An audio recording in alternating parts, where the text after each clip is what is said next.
நான் அவருடைய முகநூல் பதிவு ஒன்று பார்த்தேன். அப்படி பார்க்கும்போது கூட அவர் வெளியேறிடுவாரோ அப்படின்ற ஐயப்பாடு எனக்கு இருக்கு. அவர்கிட்ட பேசி அவர் வெளியேற விடாம தடுத்தால் நல்லா இருக்கும். 2026 தேர்தலுக்கு பிறகு மீண்டும் 2016 எப்படி கட்சி ஆரம்பிச்சோமோ இதனால் சொல்ல அண்ணன் சீமான் சொன்னதை 2016 நம்ம புதிதாக ஆரம்பித்தது போல் மீண்டும் உழைக்க வேண்டும் அப்படின்னு சொல்றாருன்னா எங்களுக்குள்ள சண்டைக்குள்ள ஒண்ணு நல்லா பேசிக்கிறோம், நல்லா அதுல ஒரே வாகனத்துல ஒன்னா பயணிச்சுட்டு எல்லாம் பண்ணிருக்கேன் ஆரம்ப காலகட்டத்துல. ஆனால் அதுக்கப்புறம் திடீர்னு அவர் பேசுறதுல நானும் பேசல, அவர் பேசுற ஆகவே நானும் பேசல, இவ்வளவுதான். ஏகலைவன் ஐயாவோ அல்லது அந்த ராவணன்ற ஊடகமோ இந்த கட்சிக்கு எந்த அளவுக்கு பயன்பட்டு நாம இந்த விதத்துலதான் நம்ம பார்க்க கடமைப்பட்டிருக்கோம். அப்படி பார்க்கும்போது ஐயா ஏகலைவன் இந்த கட்சிக்கு கண்டிப்பாக உழைத்திருக்கிறார். அப்ப யூடியூப் வருமானத்துக்காக அவர்கள் தமிழ் தேசியம் பேசவில்லை, மாறாக அவர்கள் தமிழ் தேசியவாதிகள். ஆகவே தமிழ் தேசியம் பேசியிருக்கிறார்கள், தமிழ் தேசியத்திற்கும் நாம் தமிழர் கட்சிக்கும் ஆதரவாக எடுத்திருக்கிறார்கள். அவருக்கு ஏற்பட்ட இடர்பாடு என்ன, அவர் என்ன நினைச்சாரு, அவரால் என்ன இடையூறா இருக்கு, கட்சி பணி செய்வதற்கு கட்சிக்குள் அவருக்கு என்னென்ன இடையூறுகள் இருக்கு, அதை சரி செய்ய முடியுமா முடியாதா, அதை சரி செய்வதற்கு என்னென்ன செய்யணும் அப்படிங்கிறத பேசினா இதை பூராமே சரியா இருக்கும். கட்சியவே சரி செய்ய வேண்டியிருக்கு, கட்சியினுடைய அடிப்படை கட்டமைப்பை மாத்தணும், கட்சியில இருக்கக்கூடிய கலைகளை எடுக்கணும், இதை பூரா சரி செய்யணும். யாரையும் கட்சி விட்டு இருக்கணும்னு சொல்லல, தவறானவர்களை கொஞ்சம் தள்ளி ஒரு வேற மாதிரியான பொறுப்புகளை போட்டு வைங்க, சரியான நபர்களை பெரிய பெரிய பொறுப்புகள் வைங்க. இடைத்தேர்தல் வரப்போகுது, இடைத்தேர்தல் எந்தெந்த தொகுதி இடைத்தேர்தல் இன்னும் உறுதியாயிருச்சா கூகுள், அந்தந்த தொகுதிகள்ல மற்ற கட்சி வேலையை ஆரம்பிச்சா கூகுள், நாம் ஒரு கட்சி என்ன வேலையை ஆரம்பிக்கல.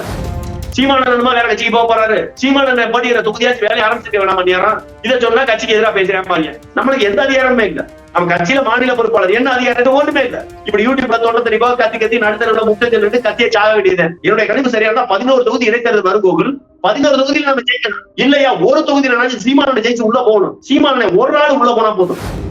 சீமானந்த மாதிரி பேச்சு திறமை, கட்டமைப்பு திறமை, உழைக்கக்கூடிய ஆற்றல், பயணப்படக்கூடிய ஆற்றல், புத்தகம் வாசிக்கிற திறமை, இப்படியா கொஞ்சம் ஒரு நபர் இருக்கும் போதே தமிழ் தேசியம் வெல்லாவிட்டால் எப்போது வெல்லும்.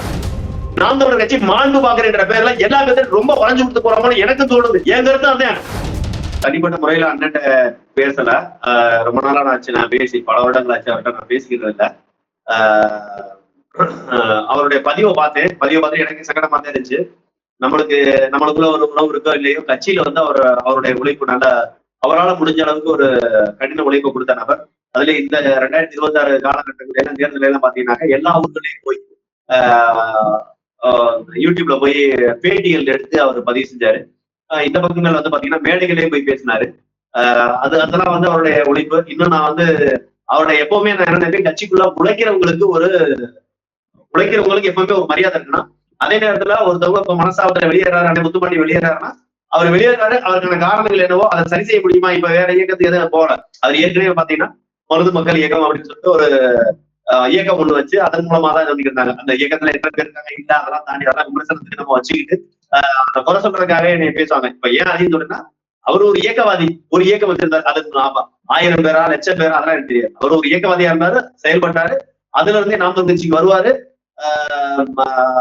அவருடைய கட்சியோட பேர்லயே வந்து இயங்கிட்டு நம்மளுடைய மேடைகள் வந்து பேசினாரு. பிறகு வந்து நம்ம நாம் தமிழர் கட்சியிலேயே வந்து இணைஞ்சிட்டு மாநில பொறுப்புல இருந்து செயல்பட்டாரு. மீண்டும் அவர் வெளியேறியிருக்காரு. வெளியேறும் போது அவர் முழுமையான காரணங்களை அவர் சொல்லாத போது நம்மளா ஒரு கற்பனையை ஒரு யூகிச்சு ஏதாவது சொல்றன்ற பேர்ல அவருக்கு ஒரு கெட்ட பேரையோ அவருக்கு ஒரு அசௌகரியத்தை ஏற்படுத்தக்கூடாது. அவர் உழைச்சிருக்காரு, நாம் தமிழர் கட்சியா உழைச்சிருக்காரு. நம்ம எப்பவுமே எப்படி பாக்கணும்னா, குணம் நாடி குற்றம் நாடி அவர்கள் மிகை நாடி மிக்க கூடாது. அதாவது ஒரு நபர் இருக்காரு, அந்த நபர் செய்த நன்மைகள் என்ன தீமைகள் என்னன்ற பாக்கணும். நன்மைகள் அதிகமா இருந்தா தீமைகளை வெட்டணும், தீமைகள் அதிகமா இருந்தா நன்மையை வெட்டணும். இவ்வளவுதான், கடந்து போயிடலாம். இவ்வளவுதான். அந்த அளவுக்கு பார்க்கும்போது என்னுடைய பார்வையில் எனக்கு தெரிஞ்ச என் அனுபவத்துல நான் பார்க்கும்போது அண்ணன் முத்துப்பாண்டி என்ற ஒரு நபர் நாம் தமிழர் கட்சிக்கு அவருடைய பெரிய உழைப்பை கொடுத்திருக்காருன்னு நான் பாக்குறேன். எனக்கு தெரிஞ்ச வரை என்ற நிலைமை, நாளைக்கு அவர் பார்த்தா ஆடியோ வீடியோட வெளியில வரலாம், அல்லது அவர் பேசின பேச்சுக்கள் வெளியில வரலாம், அது சரியா ஒரு நாம் தமிழர் கட்சிக்கு ஒரு கடினமான ஒரு உழைப்பை கொடுத்த ஒரு நபரா தான் அண்ணன் நான் பாக்குறேன். அப்படியே அந்த அண்ணன் வந்து வெளியேறினதுங்கிறது எனக்கு மூலமான அது ஒரு வருத்தம் தான். உண்மையிலே எனக்கு ஒரு வருத்தத்தை தான் கொடுக்குது. அவர் போயிருக்க கூடாது. இப்பவும் கூட சரி செய்யற இடத்துலதான் இருக்கு. நாம் தமிழர் கட்சியில இருக்கக்கூடிய தலைமையில இருக்கக்கூடிய நபர்களாக இந்த பிரச்சனையை சரி செய்யறது யாராவது ஒருத்தர் எடுத்து இதை சரி செஞ்சா நல்லா இருக்கும் அப்படிங்கிறது. மேலும் இன்னொரு நபரை வெளியேறக்கூடாது அப்படிங்கிறது நான் ரொம்ப சரியா இருக்கு. நான் மற்றவங்களை மாதிரிலாம் பேச மாட்டேன், நான் ஓப்பனாவே சொல்லிடுறேன். ஒருவேளை அண்ணன் முத்துப்பாண்டி அண்ணன், அண்ணன் தளர்ச்சி அண்ணன், இவங்க எல்லாம் ரொம்ப எப்பவுமே ஒரு நட்பு ரீதியா ரொம்ப ஒரு இணக்கமா இருக்கக்கூடிய நபர்கள். எங்கேயுமே வந்து இருவர் ஒன்னாத்தான் வருவாங்க போவாங்க. அந்த மாதிரி இருக்கிற இடத்துல திரும்ப கலைச்சி என்னன்னா வெளியேறக்கூடாது. ஒருவேளை அப்படி ஒரு சூசகமான தகவல்கள் ஏதாவது இருந்தால் அதை அவர்கிட்ட பேசி, ஏன்னா நான் அவருடைய முகநூல் பதிவு ஒன்று பார்த்தேன். அப்படி பார்க்கும்போது கூட அவர் வெளியேறிடுவாரோ அப்படின்ற ஐயப்பாடு எனக்கு இருக்கு. அவர்கிட்ட பேசி அவரை வெளியேற விடாம தடுத்தால் நல்லா இருக்கும். இன்னொரு பக்கம் வெளியில போன முத்துப்பாண்டியன, வெளியில போன ஏகலைவன் ஐயா, இந்த மாதிரியான ஆட்களை மீண்டும் நாம் கட்சி கொண்டாங்க. ஏன்னா இவர்களுடைய உழைப்புங்கிறது கண்டிப்பாக நாம் கட்சிக்கு வரக்கூடிய இடைத்தேர்தல்கள் ஒரு மிகப்பெரிய பக்கபலமா இருக்கும். நம்ம எதையுமே இழக்கக்கூடிய சூழ்நிலையில இல்ல கோகுல். நீங்க பாத்தீங்கன்னா நம்ம ரொம்ப ஒரு இக்கட்டான சூழ்நிலையில நாம் தமிழ் கட்சி இருக்கு. எப்படி இக்கட்டான சூழ்நிலைன்னா ஒரு ஒரு வாக்கு சதவீதம் அந்த வாக்கு சதவீதம் குறைஞ்சிருக்குன்றதை தாண்டி நாம மாற்றுன்ற விதையை விதைச்சது நாம் தமிழ் கட்சி தான். அப்படியே அந்த விதையை விதைச்ச நாம் தமிழ் கட்சி மீண்டும் அந்த விதையை நம்ம விதைக்கிற அளவிற்கு நம்மளை இந்த மக்கள் கொண்டு வந்துட்டாங்க. அப்படின்னா என்னன்னா நம்ம 2026 தேர்தலுக்கு பிறகு மீண்டும் 2016 எப்படி கட்சி ஆரம்பிச்சோமோ இதனால சொல்ல அண்ணன் சீமான் சொன்னதை 2016 நம்ம புதிதாக ஆரம்பித்தது போல் மீண்டும் உழைக்க வேண்டும் அப்படின்னு சொல்றாருன்னா அப்ப அந்த இடத்திற்கு நாம ஒரு ஒரு ஒரு மீண்டும் அந்த இடத்துல இருந்து நம்ம துவங்குறோம்னா அப்ப இது மாதிரியான நபர்கள் கண்டிப்பா தேவை. கண்டிப்பா அதுலயும் ஐயா ஏகலை கண்டிப்பாக நாம் ஒரு கட்சிக்கு ஒரு மிகப்பெரிய ஒரு பக்கபலமா இருக்கணும். இதுக்கு முன்னாடி இருந்திருக்காங்க. அவர்கள் மீண்டும் உள்ள வந்தா சரியா இருக்குங்கிறது என்னுடைய எதிர்பார்ப்பு. இதுல நிறைய கருத்து முரண்கள் இருக்கு. ஆனா எப்பவுமே கட்சியில இருந்து ஒரு நபர் வெளியேறாங்க அப்படின்னா 2 மாதிரியான பார்வைகள் முன்வைக்கப்படும். யாரு போனாலும் இருந்தாலும் கட்சி இருக்கும், இதெல்லாம் பத்தி நம்ம கவலைப்படக்கூடாது, இதெல்லாம் ஒண்ணுமே இல்ல அப்படிங்கிற ஒரு பார்வை. இன்னொன்னு உங்களோட பார்வைன்றது வேறானது. நீங்க என்னன்னா எல்லாருமே வேணும், இதுக்கு முன்னாடி கட்சியில இருந்து நீக்கப்பட்டவங்க விலகினவங்களை கூட உள்ள நீங்க கொண்டு வரணும், அதுதான் கட்சிக்கான பலம்னு சொல்றீங்க. இந்த 2 மாதிரியான பார்வையை நம்ம எப்படி எடுத்துக்கிறது? இதுல எது சரியான பார்வைன்றது நம்ம புரிஞ்சுக்கிறது. அதாவது கோகுல் ஒண்ணு தெரிஞ்சுக்கிறது கோகுல், சிறு துரும்பும் பல்கூத்த உதவும். நாம இருக்கிறது சிவசங்கருடைய குடும்ப நிகழ்வு, கோகுலோட குடும்ப நிகழ்வு இல்ல. எனக்கு வேண்டியவங்களுக்கு அழைப்புகள் வச்சு அழைச்சிக்கிட்டு அவங்கள வச்சு ஒரு விழா எடுக்கிறதுக்கு என்னுடைய குடும்ப நிகழ்வு இல்ல. இது ஒரு கொள்கை, இது ஒரு தத்துவம். இந்த தத்துவம் வேணும்னு, இந்த கொள்கை வேணும்னு தேசிய தலைவர் பிரபாகரனுடைய கொள்கை, தேசிய தலைவர் பிரபாகரனுடைய லட்சியம். அப்ப இந்த கொள்கை, இந்த லட்சியம், இந்த தொலைநோக்கு பார்வையோட தான் நம்ம பார்க்கணுமே தவிர நான் அவர் எனக்கு பிடிக்காது. இப்ப நீங்க அப்படி பாத்தீங்கன்னா எனக்கு முத்துப்பாண்டியன் நான் பேசிக்கிறவே மாட்டோம். எங்களுக்குள்ள சண்டைக்குள்ள ஒண்ணு நல்லா பேசிக்கிறோம், நல்லா அதுல ஒரே வாகனத்துல ஒன்னா பயணிச்சுட்டு எல்லாம் பண்ணிருக்கோம் ஆரம்ப காலகட்டத்துல. ஆனால் அதுக்கப்புறம் திடீர்னு அவர் பேசுறத நானும் பேசல, அவர் பேசுற ஆகவே நானும் பேசல, இவ்வளவுதான். சிறைக்கு போயிருக்கேன். இதை வேற ஒரு இணையதளத்துல வேற ஒரு பேட்டியில கூட நான் சொல்லியிருக்கேன், வேற ஒரு பேட்டியில சொல்லியிருக்கேன். அதை தாண்டி திரும்ப அதை சொல்றது தப்பு இல்ல. வேற ஒரு நான் சிறைக்கு போயிருக்கப்ப கூட ஒரு யூடியூப் சேனல் அவங்களை கேட்டிருக்கு, சிவசங்கரன் சிறையில இருக்காரு, சம்பந்தம் வேற பேசுறாங்க இல்ல வேண்டாம் இருக்கு. அதே மாதிரி நான் திரும்ப போயிருக்கையில அவர் சிறையில இருந்தார், அதே சேனல் இடையே கிடைச்சு அண்ணனை பத்தி பேசாடி பரவாயில்ல, ஆனா அண்ணனுக்காக நான் பேசணும், அவரை விட்டக்கூடாது. அப்படி அவர் என்ன நினைச்சு போறாரு, இடையில இருக்கவங்க யாராவது ஏதாவது சொல்றாங்க, அதனால அண்ணனை விட்டு கூடாது. அண்ணன் கைதை கண்டிச்சு இது அரச பயங்கரவாதம், இப்படி செய்யக்கூடாது, போராளிகளை இப்படி கைது பண்றது, வழக்கு போடுறது, சித்திரவதை பண்றது, கொடுமைப்படுறது, மிரட்டுறது, அச்சுறுத்துறது, இது செய்யக்கூடாது. திமுக அரசனை கண்டிச்சிருக்கான். அதே பறவையில நான் பாக்குறேன், இப்ப அண்ணன் என்னை பத்தி பேசுறாரு எனக்கு தேவையில்லை. என்னைய பொறுத்தளவு அண்ணன் சிவசங்கரன், அதாவது இந்த அண்ணன் முத்துப்பாண்டி என்பவர் சிவசங்கரனுக்கு தேவை, அந்த சிவசங்கரனுக்கு தேவையே தேவையில்லையோ, ஆனால் நாம் தமிழர் கட்சிக்கு அவர் தேவை, அவருடைய உழைப்பு தேவை. அண்ணன் களஞ்சியம் அவர்கள் நாம் தமிழர் கட்சிக்கு தேவை. அவர் போயிடக்கூடாதுன்னு பேசுறது போல அண்ணனுடைய பதிவு போற மாதிரி இருக்கு. இன்னொன்னு முத்துப்பாண்டியன் வெளியேறுவதால் ஒருவேளை அப்படி கூட இருக்க வாய்ப்பு இருக்கிறனால பேசுறேன். அண்ணன் களஞ்சியம் அப்படி போக மாட்டாங்கன்னு நான் நம்புறேன். இருந்தாலும் அதுக்கு ஒரு வாய்ப்பு இருந்தா அதையும் சரி செஞ்சுன்னு நான் நினைக்கிறேன். அப்படி இருந்துடக்கூடாது. இவர் யாரு, ஏகலைவன் ஐயாவையும் நான் அதே மாதிரி பாக்குறேன். ஏகலைவன் ஐயாவை இது வரைக்கும் ஒரு சேனலோட தம்பி நீங்க இதுக்கு சரியான தலைப்பு பேசுறது நீங்க சரியானால, நீங்க நாகர்கோவில இருந்து கிளம்பி அன்னைய முதல் நான் ஒரு சேனல் வந்து முதல்ல உங்க இன்டர்வியூ எடுப்பேன்னு வந்தீங்க. நீங்க நாம் தமிழ் கட்சியே கிடையாது. நீங்க நாம் தமிழ் கட்சிக்கு அப்பாற்பட்ட நபர். இன்னும் சொல்றேன், நீங்க ஒரு பத்திரிகையாளர், அவ்வளவுதான். நீங்க ஒரு மீடியா பர்சன். நீங்க நாம் தமிழ் கட்சியுடைய ஆதரவாளர் இருக்கீங்க. ஒரு வாக்கு செலுத்தினா எங்களுக்கு செலுத்தி நம்புறோம். நீங்க பிஜேபிக்கு காணொலி எடுத்து போறீங்க, பிஜேபி ஆட்களையும் காணொலி எடுக்கிறீங்க, மற்ற கட்சிக்காரர்களையும் காணொலி எடுக்கிறீங்க, மற்ற கட்சியினுடைய நடவடிக்கைகள் பேசுறீங்க. ஐயா எடப்பாடி பழனிசாமியை பத்தியும் பேசியிருப்பீங்க, தேர்தல் காலகட்டத்துல பேசியிருக்கீங்க. நான் அதுக்கப்புறம் தேர்தல் முடிஞ்ச பிறகு உங்களுடைய சேனல் அதெல்லாம் பார்த்தேன். அப்படி இருக்கும்போது நீங்கள் ஒரு ஊடகவியலாளர். ஆனால் நாம் தமிழர் கட்சிக்கு உங்களுடைய பெரும்பான்மையான ஆதரவு இருக்கு. நீங்க கூட என்னை தேடி நீங்க எடுக்கணும்னு சொன்னீங்க. ஆனா நான் ஐயா ஏகலைவன் எனக்கு நல்லா பேசுவாரு, நல்லா பழகுவாரு. நான் போயிருக்கையில அவருடைய அலுவலகத்தை ஒட்டி இருக்கிற மற்ற அலுவலகங்களுக்கு நான் போயிருக்கேன். பாரிசாலன் அலுவலகத்துக்கு போயிருக்கேன், குக்கு மீடியா சொல்லிட்டு ஐயாவோட அலுவலகத்துக்கு போயிருக்கேன். இப்படி என்ன அதுக்கு பக்கத்துல இருக்க அலுவலகங்களுக்கு எல்லாம் போயிருக்கேன். அந்த மாதிரி போகையில என்னன்னா ஐயா ஏகலைவன் ஐயா பார்ப்பேன். அவரும் மனமும் நல்லா சிரிச்ச முகத்தோட என்ன பேசுவார், பழகுவாரு. ஒரு நாள் கூட தம்பி நாம ஒரு தலைப்புல ஒரு நேர்காணல் பேசுவோமான ஐயாவை கேட்டதுல நானும் போய் ஐயா இது ராவணா ஊடகம் ரொம்ப பிரபலமான நம்ம நாம் தமிழ் கட்சிக்கு ஆதரவா இருக்கக்கூடிய ஊடகங்கள்ல அதுவும் ஒரு பிரபலமான ஊடகம். நிறைய ஊடகங்கள் இருக்கு நாம் தமிழ் கட்சிக்கு ஆதரவாக செயல்படக்கூடிய ஊடகங்கள். அதுல ஐயா ராவணன் ஐயாவோட ராவணாவும் ஏகலைவன் ஐயாவோட ராவணா ரொம்ப ஒரு பிரபலமானது நாம் தமிழ் கட்சி மத்தியிலும் சரி, வெகுஜன மத்தியிலும் சரி. அப்ப நானாச்சு எனக்கு அது ஒரு அடையாளம் இருக்கு. நானாச்சு கேட்டுக்கணும், நானும் கேட்டதில்லை. ஒருவேளை நான் கேட்டு மறுத்தனா அப்படின்னா நானும் கேட்கல, அவரும் மறுக்கல. அதே மாதிரி அவரை நீங்க கேட்டு நானும் மறுக்கல. இவ்வளவுதான் எங்களுக்கு இருக்க உறவு. ஆனால் அதை கடந்து ஐயா ஏகலைவன் ஐயாவோ அல்லது அந்த ராவணன்ற ஊடகமோ இந்த கட்சிக்கு எந்த அளவுக்கு பயன்பட்டு நாம இந்த விதத்துலதான் நம்ம பார்க்க கடமைப்பட்டிருக்கோம் கூகுள். அப்படி பார்க்கும்போது ஐயா ஏகலைவன் இந்த கட்சிக்கு கண்டிப்பாக உழைத்திருக்கிறார். அது அவருக்கு தேவை. அதே மாதிரி இந்த பக்கத்துல வந்து பாத்தீங்கன்னாக்கா ஐயா அண்ணன் முத்துப்பாண்டியனும் அண்ணன் கலைஞரனும் இவங்களும் நாம கட்சியை உழைச்சிருக்காங்க. நிறைய தமிழ்நாடு முழுக்க போய் சுற்றுப்பயணம் போய் யூடியூப்ல எல்லாம் போய் காணொலியில் பதிவு செஞ்சாருலாம் பண்ணாரு. காணொலிகள் போய் எடுப்பதால் யூடியூபின் மூலமாக அவருக்கு ஒரு வருமானம் வரும். நீங்களும் யூடியூப் சேனல் வச்சிருக்கீங்க, நானும் நாட்டாவை யூடியூப் சேனல் வச்சிருக்கீங்க, எல்லாருமே யூடியூப் சேனல் வச்சிருக்கோம், எல்லாத்தையும் வருமானம் வரும். ஆனால் நாம் தமிழர் கட்சியில் அவர்கள் உழைத்த உழைப்பிற்கு பதிலாக திமுக உழைத்தால் யூடியூப் மூலமாக ஒரு வருமானம் வரும். திமுக காரணம் ஒரு ஃபண்டு கொடுப்பாங்க. உண்மைதானே? ஃபண்டு கொடுப்பாங்க. அதே பேசக்கூடாது, ஃபண்டு கொடுப்பாங்க. அதே மாதிரி அதிமுக ஆதரவா பேசுறாங்க, அவங்களும் ஒரு ஃபண்டு கொடுப்பாங்க. உங்களுக்கு நல்லா தெரியும், நீங்க ஒரு யூடியூபர், நீங்க ஒரு பத்திரிகையாளர் இருக்கீங்க, உங்கள்கிட்ட கண்டிப்பாக இந்த தேர்தல் காலகட்டத்துல என்னகிட்டே அணுகுனாங்க. அப்படி இருக்கும்போது உங்கள்கிட்ட கண்டிப்பா அணுகிருப்பாங்க. திமுக ஆதரவா பேசுங்க, அதுக்கு இவ்வளவு பணம் வாங்கிக்கங்க. அதிமுக எதிர்த்து பேசுங்க, அதுக்கு இவ்வளவு பணம் வாங்கிக்கணும். திமுக அவர்கள் சார்ந்த நிறுவனங்கள். அதே மாதிரி அதிமுக இருக்கவங்களும் அதிமுக சார்ந்த நிறுவனங்களும் வந்து அதிமுக வேலை செய்த நிறுவனங்கள் எதுக்கு அதிமுக சம்பந்தம் இருக்கா நேரடியா மறைமுக எனக்கு தெரியாது. ஆனால் என்னிடமே பேசினார்கள், இருதரப்பும் பேசினார்கள். விஜய் மட்டும் அடிக்கணும், இவ்வளவு ரூபா வாங்கிக்கங்க, இத்தனை காணொலிக்கு இவ்வளவு ரூபா வாங்கிக்கன்னு பேசினவங்களா இருக்காங்க. என்னைகிட்ட பேசினாங்கன்னா உங்கள்ட்ட பேசிக்க மாட்டாங்களா? உங்கள்ட்ட என்னைகிட்ட பேசியிருக்காங்கன்னா பிரபலமானவங்கள்ட்ட பேசிக்க மாட்டாங்களா? அப்ப அந்த மாதிரி ஆட்களுக்கு அவங்க ஆதரவா போய் பேசியிருந்தாலும் அது சம்பந்தமா காணொலிகள் பதிவு செஞ்சிருந்தாலும் இன்னும் பெரிய தொகைகள் கிடைச்சிருக்கு தானே. அப்ப யூடியூப் வருமானத்துக்காக அவர்கள் தமிழ் தேசியம் பேசவில்லை, மாறாக அவர்கள் தமிழ் தேசியவாதிகள். ஆகவே தமிழ் தேசியம் பேசியிருக்கிறார்கள். தமிழ் தேசியத்திற்கும் நாம் தமிழர் கட்சிக்கும் ஆதரவாக எடுத்திருக்கிறார்கள். நாம் தமிழர் கட்சி மட்டுமே தமிழ் தேசிய கட்சிகளில் வாக்கு அரசியலில் இருக்கக்கூடிய ஒரு கட்சி. ஆகவே நம்மளுக்கு முழு நேரமா அவங்க ஆதரவா இருந்திருக்காங்க. தனிப்பட்ட சிவசங்கரனுக்கு ஆதரவா எதிர்ப்போம். இப்ப முத்துப்பாண்டியனே தமிழ்நாடு முழுக்க போனாரு, அம்பாசமுத்திரத்துக்கு வரல, என்னை எந்த இடத்துல நேர்காணல் எடுக்கலாம், அதுக்காக நான் விட்டு கொடுக்க முடியாது. புரியுது? எனக்கும் அவருக்கும் இருக்கான உறவு முறை என்பது வேறு. அதுல எங்களுக்கு நட்பு இருக்கலாம், பகை இருக்கலாம், நட்பு முரண்டுக்கலாம், பகை முரண்டுக்கலாம். இதை தாண்டி அவர் இந்த கட்சிக்கு என்ன செய்தார், அவ்வளவுதான் நம்ம பொது புத்தியில தான் பார்க்கணும். அப்படி பார்க்கும்போது நாம் தமிழர் கட்சிக்கு அவர் உழைச்சிருக்காரு. அவர் நாம் தமிழர் கட்சிக்கு தேவை. அவரை விடக்கூடாது. இந்த மாற்று இயக்கத்துக்கு மாற்று கட்சிக்கு போகல, அல்லது அவருடைய பழைய இயக்கத்தையே அவர் வேலை செய்யல.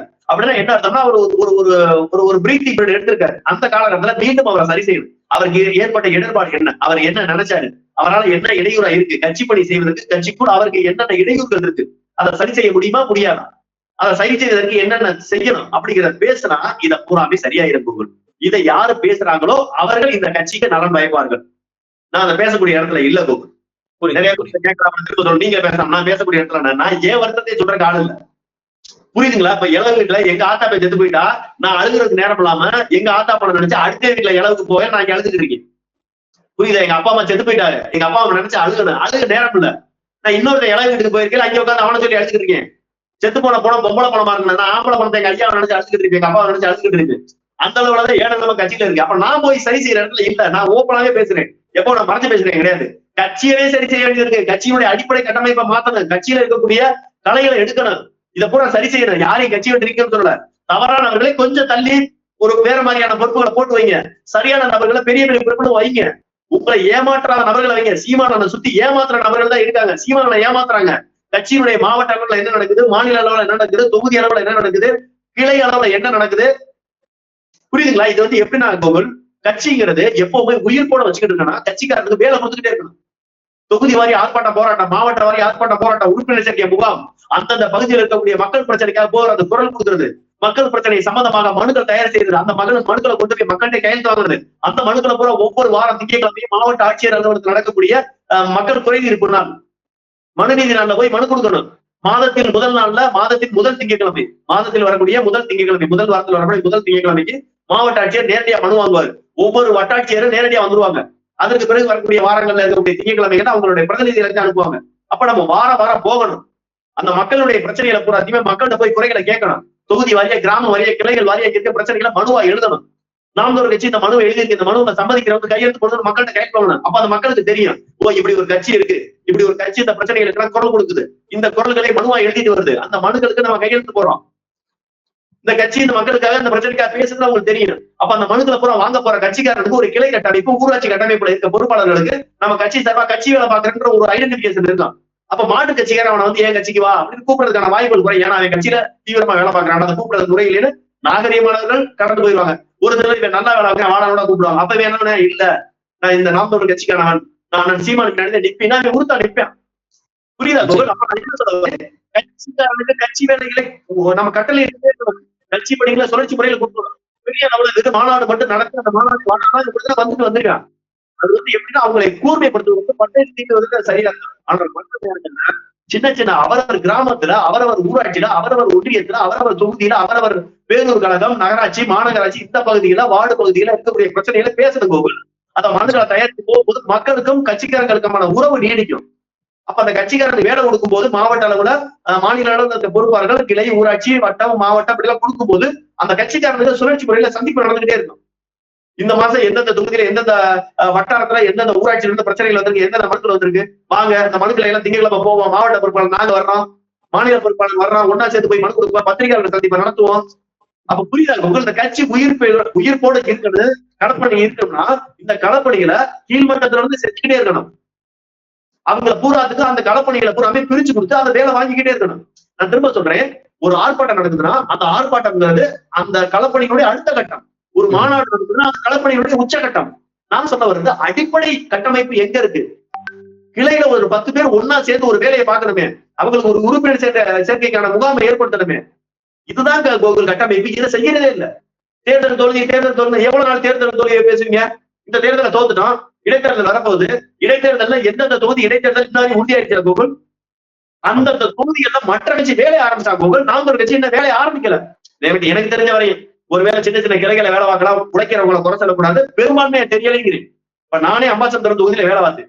என்னைக்கிட்ட ஒரு வேலையை கொடுக்குறான், தம்பிங்கவா உன் தொகுதியில வேலை பார்த்தேன், உன் தொகுதியில இருக்கக்கூடிய பிரச்சனைகள் என்ன, நீ எந்தெந்த பிரச்சனைகளுக்கு, சிறிய பிரச்சனை என்ன, பெரிய அளவுல பிரச்சனை என்ன, நம்மளை கட்சிக்காரவங்களே சின்ன சின்ன ஃபண்டு ஒரு 20,000, 30,000, 50,000 ஒரு குப்பை கிடக்கு இருக்கு. அந்த குப்பை கிடக்க ஒரு 2 நாள் ஜேசிபி வேலை பார்த்தா, அல்லது ஒரு நாள் 2 ஜேசிபி வேலை பார்த்தா தீர்ந்துடும்.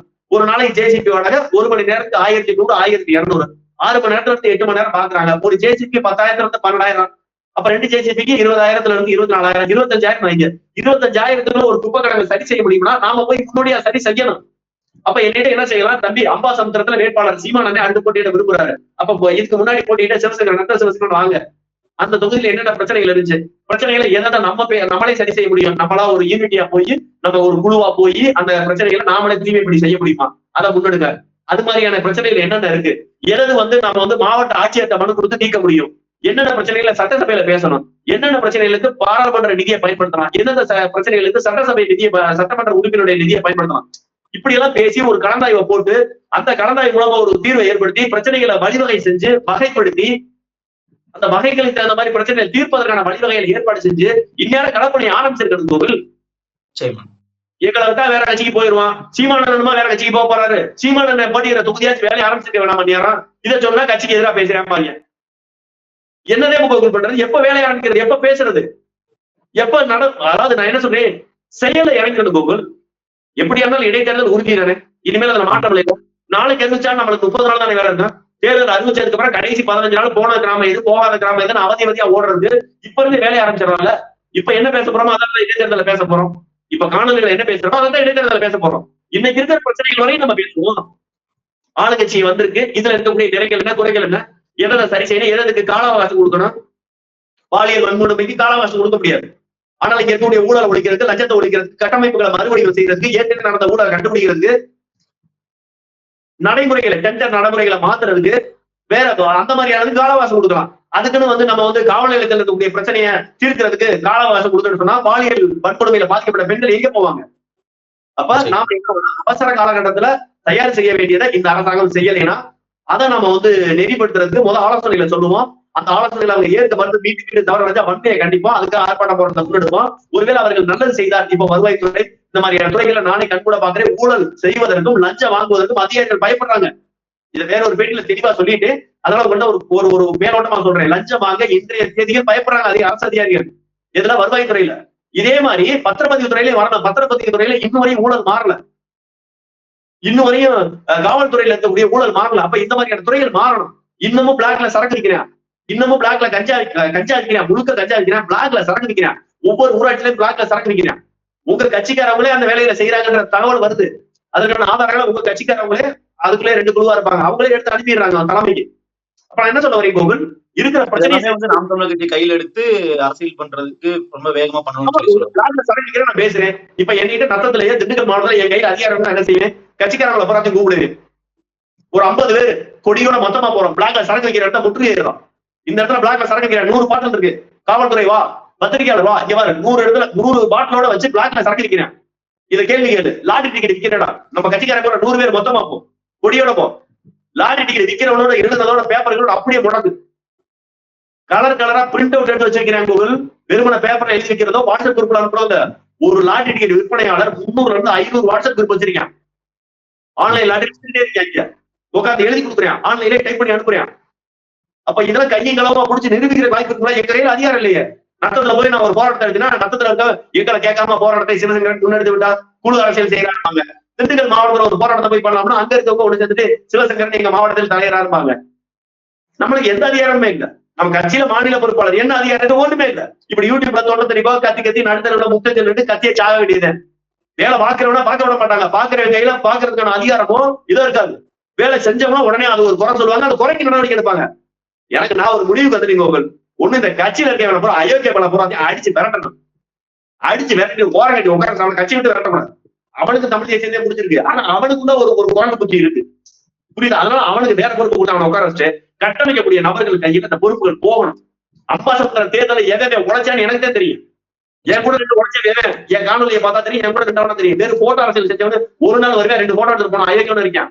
அந்த அயோக்கியனை திரும்ப வயல ஒப்படைச்சீங்கன்னா அது என்ன ஜடக்கு போய் படுத்துப்பியா, கட்சிகளை வாங்க மாட்டேன், மீண்டும் போட்டோ அரசியல் பண்ணிட்டு போயிருக்கேன். நான் திரும்ப சொல்றேன், அம்பாசமுத்திரம் தொகுதியில் யார் யார் கட்சிகளை பார்த்தார்கள், யார் யார் தொடர்ச்சியா காலையில இருந்து சாயங்காலம் முடிய அந்த தேர்தல் பிரச்சாரத்துக்கு 4 மாதங்களாக உழைத்தவர்கள் யார் யார் ஒரு நாள் 2 நாள் வந்துட்டு போனேன். ஏன்னா ஒரு நாளையும் ஒரு 2 போட்டோ மட்டும் எடுத்துட்டு போனேன். எல்லாமே எங்களுக்கு வேலை பார்த்தவங்களுக்கே தெரியும். அந்த வேலை பார்த்தவர்கள் கைக்கு மீண்டும் அந்த கட்சி வரணும். அந்த கட்சி அம்பாசமுத்திரத்துல உழைத்தவர்களாக போறாங்க. அந்த கட்சியில உழைச்சவங்க பூரா பொறுப்பு வரணும். உழைச்சவங்க இந்த கட்சி இருக்கணும். இரவு மகளா உழைச்சாங்க. உழைக்காதீங்க கட்சி போய் என்ன செய்வேன், மீண்டும் புகைப்பட அரசியல் போய் பத்து வைங்க. பார்ட் டைமாவே பிரச்சாரம் பண்றாங்க. நான் நிறைய பேர்த்த பாத்துருக்கேன். காலையில வர வேண்டியது 4 போட்டோ கிளம்பி வேண்டியது, திரும்ப சாயங்காலம் வர வேண்டியது 4 போட்டோ கிளம்பி வேண்டியது.